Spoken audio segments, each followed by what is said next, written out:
जय श्री राम। राधे राधे। आज हमारे बीच में उपस्थित हैं चित्रकूट धाम निवासी परम पूज्य श्री नितिन देव जी महाराज।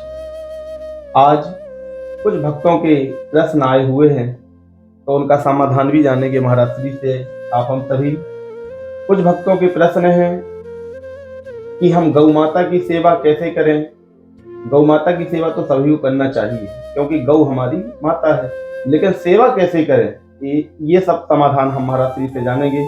तो सभी भक्तों के जो प्रश्न आए हैं, सभी भक्त गौ माता की सेवा कैसे करनी चाहिए और गौ माता की सेवा करने से कैसे मनुष्यों का कल्याण होता है, महाराज श्री से सुंदर प्रश्नों के समाधान आप हम सभी जानेंगे। महाराज श्री सीताराम। जय सिया राम। जो गौ माता हमारी माता है, इस विषय में आप गौ की सेवा कैसे करनी चाहिए सभी भक्तों को आप बताएंगे। जय सिया राम। जय सिया राम। जय श्री राधे श्याम। देखिए, गाय की सेवा से हमारा निश्चित कल्याण होता है। यया सर्वमिदं व्याप्तम जगत स्थावर जंघमम ताम धैनुम शिरसा वंदे भूत भव्यस्य मातरम। जगत की माता गौ माता को प्रणाम करते हुए फिर हम अब आनंद से समझते हैं। देखिए, गौ की सेवा करने से, गाय की सेवा करने से समस्त देवी देवताओं की सेवा करने का सौभाग्य प्राप्त हो जाता है। सारे देवताओं का निवास गौ माता में है। एक बार ब्रह्मा जी ने विचार किया कि अलग अलग देवताओं की सेवा पूजा तो सब एक साथ नहीं कर सकते, तो क्यों ना एक कार्य ऐसा करें जो किसी एक की सेवा करने से सारे देवताओं की सेवा करने का सौभाग्य मिल जाए।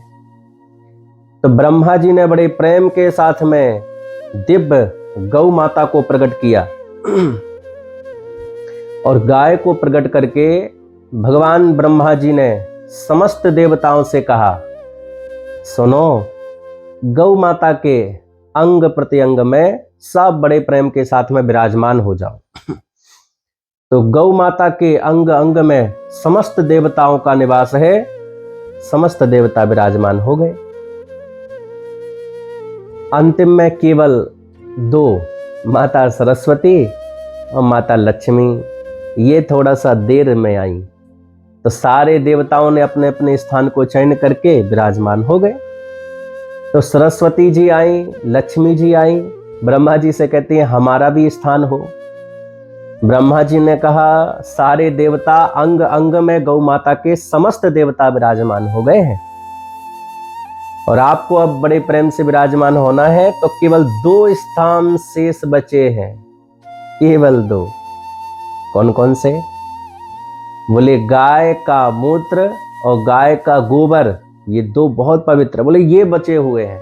अब अगर निवास करना है, गौ माता के अंग में निवास करना, तो इन्हीं दो में निवास करो। और आप दोनों ही विचार कर लीजिए कि कौन कहां पर निवास करेगा। तो सरस्वती जी ने विचार किया कि हम कहां रहें। महालक्ष्मी ने विचार किया। तो दोनों ने विचार करके तो गाय माता के मूत्र में सरस्वती ने बड़े प्रेम से वास किया और गौ माता के गोबर में साक्षात लक्ष्मी जी का निवास हो गया। तो लक्ष्मी जी और सरस्वती दोनों बड़े प्रेम के साथ में निवास कर गई। इसलिए गौ माता का मूत्र और गौ माता का गोबर बहुत पवित्र माना जाता है। और गाय का गोबर, पहले कच्चे मकान रहते थे तो सब गाय के गोबर से बड़े प्रेम के साथ में आनंद से पूरा लीप करके पवित्र करते थे, क्योंकि जहां पर भी गाय के गोबर से लीपा पोता जाता है, जहां भी लिंपन होता है, वो भूमि पवित्र हो जाती है। इसलिए जहां भी बड़े बड़े यज्ञ होते हैं, प्राचीन समय से ही बड़े बड़े महात्मा बड़े प्रेम के साथ में गाय के गोबर से सब लीप करके पवित्र करते थे भूमि को। उसके बाद वहां पर पवित्र आसन बिछा करके यज्ञ आदि सत्कर्म करते थे। पहले मकान कच्चे होते थे तो सब गाय के गोबर से बड़े प्रेम से लीपा पोत करके और फिर स्थान को पवित्र करते थे। इसलिए गाय को गोबर से जब लीपा पोता जाता था तो उस घर में लक्ष्मी का निवास होता था। वहां साक्षात लक्ष्मी निवास करती हैं, जहां गाय के गोबर से लीपा जाता है। इसलिए पहले के मकान कच्चे होते थे, लेकिन लोगों के दिल सच्चे होते थे। अब मकान पक्के हो गए हैं, लेकिन मन कच्चे हो गए हैं। ये अंतर आया। कारण क्या है?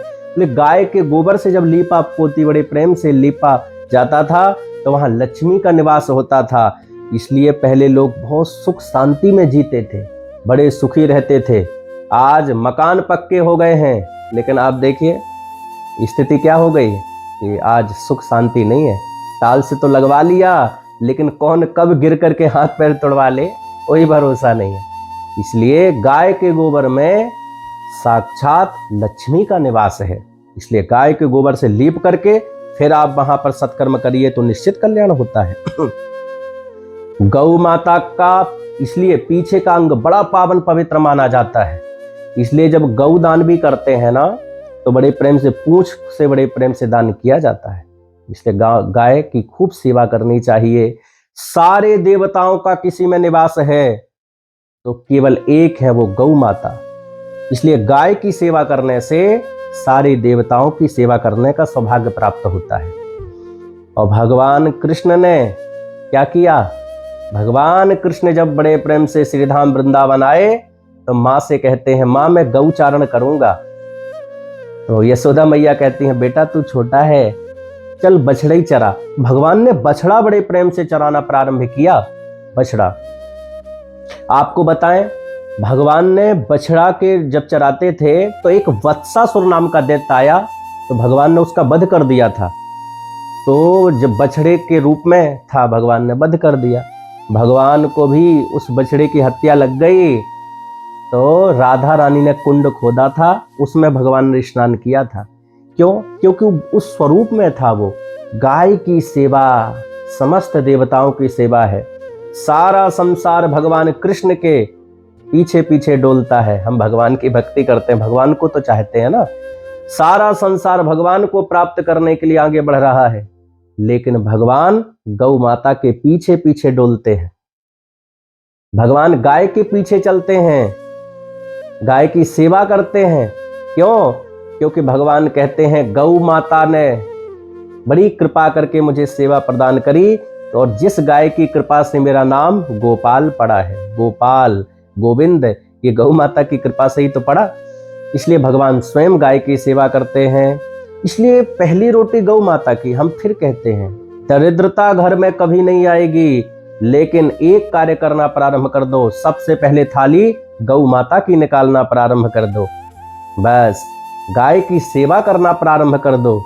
अच्छा, कई लोग कहते हैं, महाराज जी हम तो व्यवस्थाएं हैं, फ्लैट में रहते हैं या शहर में रहते हैं, कैसे गौ की सेवा क्या कर पाए?